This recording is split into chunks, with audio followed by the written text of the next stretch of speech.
My name is Lisa, and I'm an employee at a certain company. At my workplace, everyone gets along well, and even during busy periods, there's a somehow pleasant atmosphere. After work, we'd sometimes have tea before heading home. That's how I was enjoying my everyday life, when one day. Hello, yay! What's up all of a sudden? It's rare for you to call me, Marla. I heard from Mom your sister is getting married. Yes, that's right. The one who called was my younger sister, Marla. I had decided to get married and had only told our mother. I had asked her not to tell Marla yet, that's what I thought.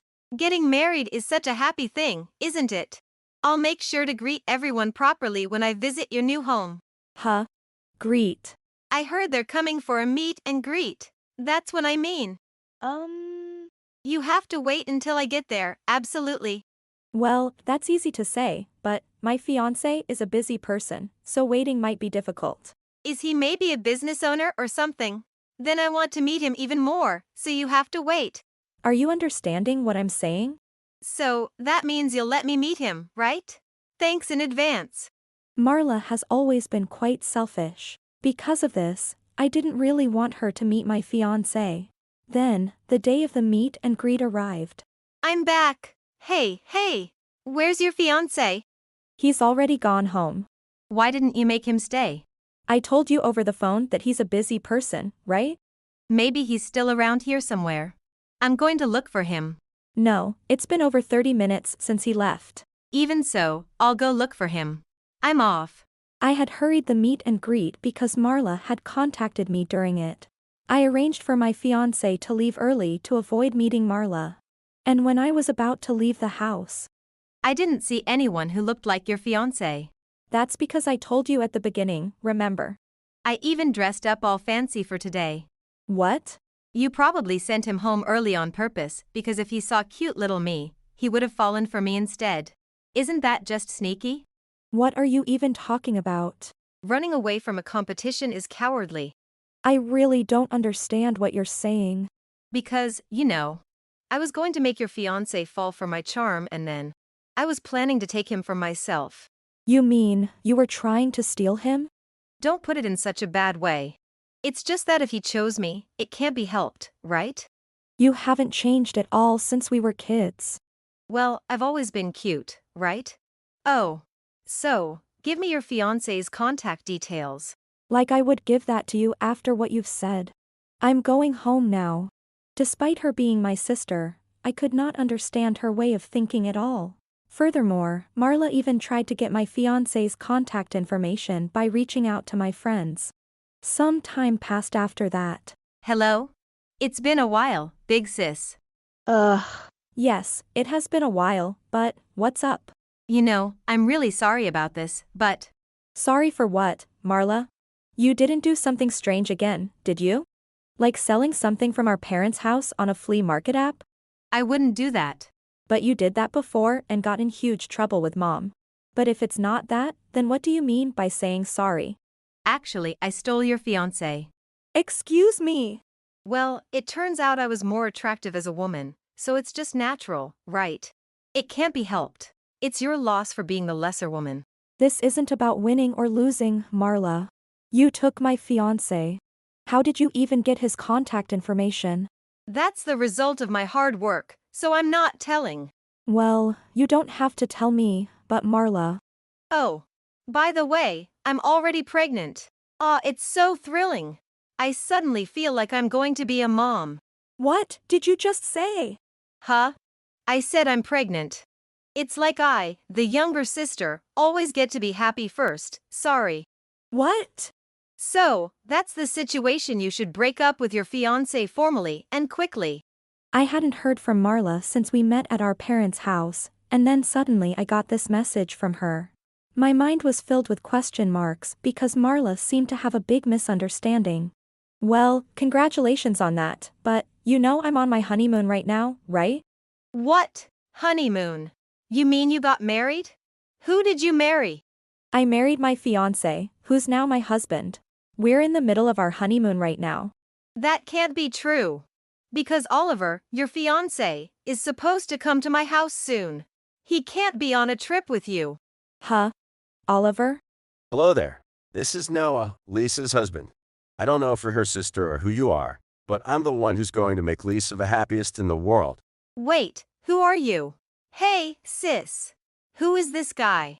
That's what I've been saying. He's my husband. So, we're newlyweds on a lovely honeymoon right now. If you're going to call, please do it another time. And if you try to bother or upset Lisa, you'll regret it. Regret what exactly?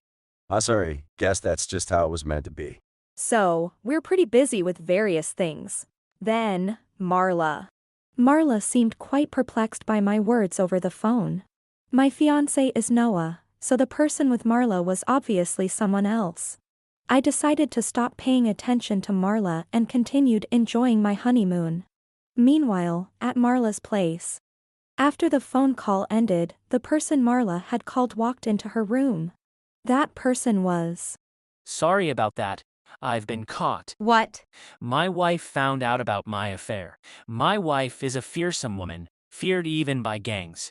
Oh, what a trouble. So, you're that person's husband? Are you the woman who tried to seduce my Oliver? This is a misunderstanding. There must be some mix-up that we need to clear up. Such excuses won't work with Mia. It's all over now. Wait, it's not my fault. This man came to me. Don't try to put all the blame on Oliver. You're the one who seduced him. Don't be so angry. I'm pregnant, you know. Hey, Oliver, do something about this woman. I mean, your wife. By the way, why do you think you're pregnant with my child?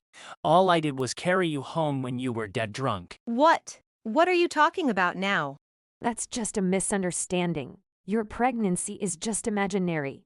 Imaginary pregnancy? That's right. Mia is Lisa's best friend. We planned this because you misunderstood things. It worked out just in time for our plan. Marla had mistakenly thought that Oliver was my fiancé. Realizing that everything up to now was an act, Marla said. So that means the whole fearsome wife thing was a lie too, huh? What a stupid act. You're not even a married couple, are you? And you just barged into my house. This is an absurd accusation. I don't recall barging in. Didn't I tell you? I haven't touched you except for the time I carried you when you were drunk. If getting pregnant was as easy as just entering a house, no couples would have problems. Shut up. What fearsome wife? Are you two actors or something? Excuse me. Oliver and I are genuinely, really married. What? Not a what. It's true. Oliver is my husband and I'm his wife. This is for real. And let me tell you, you're going to pay for what you did to Lisa. You'll be held accountable for your irresponsible actions as an individual. Accountable? But he wasn't my sister's fiancé, so it's fine now, right? It's not fine at all. The hurt you caused remains with the person you hurt. Can't you just go sing karaoke or something to relieve stress? You fundamentally don't understand. Your nature is so twisted, you can't comprehend this. You're the typical type who can think from others' perspectives. I am considerate, you know. If you were, you wouldn't have done something that hurt your own family. Marla was defiant, convinced that the Mia is a fearsome wife theory was a lie. She wasn't taking the conversation seriously and was laughing it off. Realizing this, Mia and Oliver said, So, you thought you had a relationship with Oliver that could result in pregnancy. If that's the case, you'd have to pay a substantial amount in damages. Why should I? It's like a mutual fault in a fight. Besides, if a husband really cheats, it's because his wife lacks charm, right? Isn't it weird that the mistress gets blamed? The weird thing here is your way of thinking. Even if a husband doesn't feel attracted to his wife, that's no excuse for infidelity. Exactly. In a marriage, you need to discuss everything. Sure, men who cheat are the worst, but a woman who goes after a married man or someone else's fiancé is just as bad. I never did anything like that. What? You thought Oliver was Lisa's fiancé and tried to steal him. That makes you the same. You're no different from those other women. Confronted directly by Mia, Marla responded, Hey, don't lump me in with those absurd, cheating wives. What you were trying to do is the same thing. And what's with claiming you're pregnant? Listen, babies are not tools to trap a man, okay? Thinking you can steal someone by getting pregnant or using it as an excuse for infidelity is below contempt. You're just as bad as those women. I'm not the worst. I wasn't actually pregnant.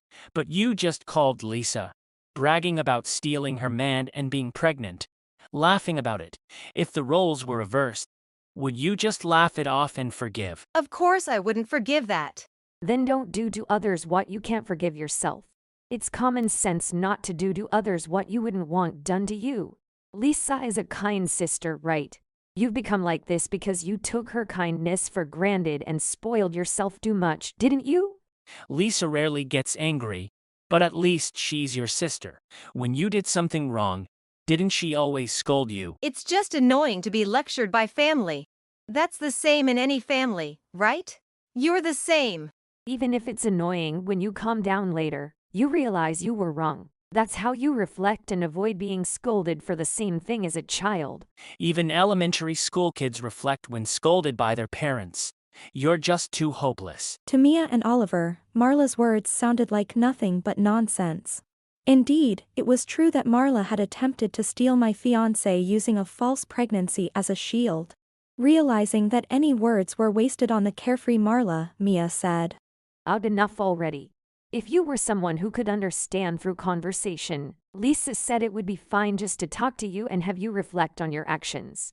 But it's 100% clear that's impossible. She's left it to us for when things got like this. We'll make sure you become someone who can properly understand right and wrong. Huh. What's that supposed to mean? I'm taking you to the gang where my younger brother is the boss, and we'll straighten out that rotten attitude of yours. What? Wasn't all that earlier talk just a big lie? Another assumption. We said we were married, and that's the truth. Mir isn't a fearsome wife. To me, she's the most beloved wife in the world. But it's true that she's highly respected by the gang. But if your brother is the boss, doesn't that make you the stronger one? Stronger. More like an overwhelming victory. Not even a fight, really. I just lightly grabbed someone's shoulder and their collarbone went snap. It just happened that the person was the gang boss. How does someone just happen to meet a gang boss? You're about to find out. It was all true. Marla finally understood, but the conversation was far from over. All right, you're coming with this, so get ready. What? We're really going to the gang. This isn't a joke. What if something happens to me there? Didn't I tell you? We're just going to straighten out your rotten attitude. No way. I don't want anything to do with internal organs or whatever. Have you been watching too much TV or movies? You're overly influenced. Seriously, who benefits from doing such things? Besides, the boss doesn't like gory stuff, so you won't have to worry about that. Then what are they going to do to me? Just turn you from a carefree person into someone who understands right and wrong. Simply put, it's like training. Training? Impossible. I can't do early mornings or cleaning or any of that. I'm not suited for that kind of thing. It's not a temple, you know. The gang will train you in a different way. Impossible, impossible, impossible. I've reflected enough. I'll apologize to my sister. I'll go apologize to her as soon as she's back from her honeymoon. You definitely won't go. It's obvious you're just trying to wriggle out of this. Nothing gets through to you. That nonchalant attitude needs correction too. Right. We should get going before it gets dark. I'm sorry, really sorry. If apologies were enough, there'd be no need for police, lawyers, or laws. Honestly, I'm not happy that my wife's dear friend was treated poorly. No matter how much you cry, it won't change the situation. So, just come quietly. So hurry up, let's go. Please forgive me. I'll apologize as many times as it takes. Crying now is pointless. Come on, let's go. I'm looking forward to seeing how much you grow when you come back. Thus, Marla was delivered to the gang by Mia and Oliver. The two left her with the gang boss and returned home. After a while, Marla came back to her everyday life, noticeably more subdued. It must have been quite a strict training, as Marla, who used to go out daily, now stayed home. More accurately, she couldn't leave by herself. Her parents, considering her past behavior, saw this as a good opportunity and cut ties with her, forcing her out of the house. With nowhere to turn and having squandered her savings, Marla resorted to living in internet cafes, soon facing the prospect of homelessness. Mia, learning of this, remarked with a smirk, that served as a good lesson. As for me, Lisa and Noah, congratulations on your marriage once again. Congratulations. thank you, Mia and Oliver, for all your help this time. I was so surprised when the call came through. Didn't know what it was about. This side dish is delicious. But she won't do anything like that again. So we can live in peace. Yes. My parents also seemed relieved. This meat is tasty too. Since then, Marla never contacted me again. This whole situation made me realize just how much I had been indulging her selfishness. Thanks to Mia and Oliver, I now live a peaceful and serene life, with my husband Noah by my side. Someday, if we have children, I'm sure I'll spoil them, but I'll make sure not to raise a child who troubles others like Marla did. I'll pour my love into them and communicate plenty. With hopes and a little anxiety about the future, I believe everything will be all right with Noah by my side. With these thoughts, I spend my days happily and lively, together with my close friends. If you enjoyed this video, we'd be thrilled if you subscribed to our channel. Subscribing means you'll receive notifications for new videos, keeping you in the loop with all our latest content. Your support is vital to our growth. Let's enjoy and grow together.